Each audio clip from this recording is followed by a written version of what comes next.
بسم الله الرحمن الرحيم.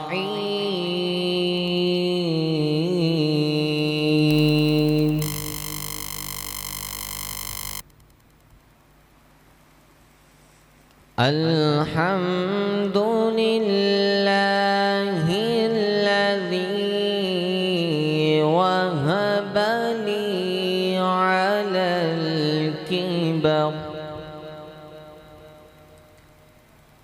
على الكبر إسماعيل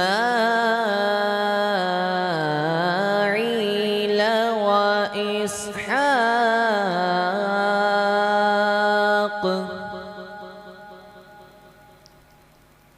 إن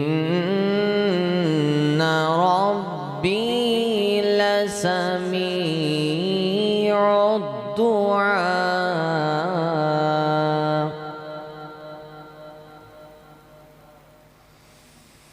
الحمد لله الذي وهب لي على الكبر إسماعيل وإسحاق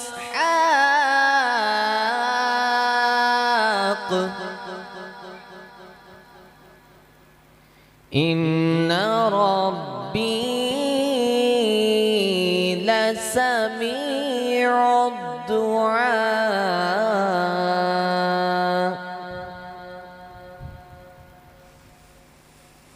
رب اجعلني مقيم الصلاة ومن ذريتي ربنا وتقبل دعاء.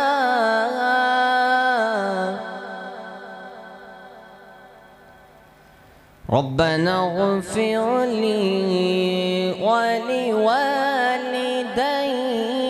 وللمؤمنين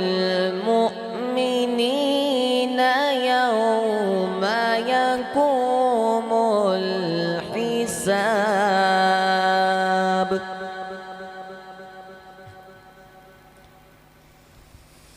بسم الله الرحمن الرحيم.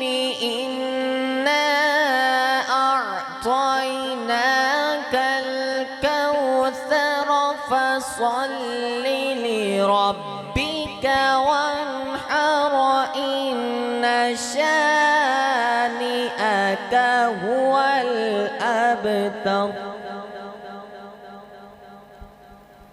إن شانئك هو الأبتر. صدق الله العظيم.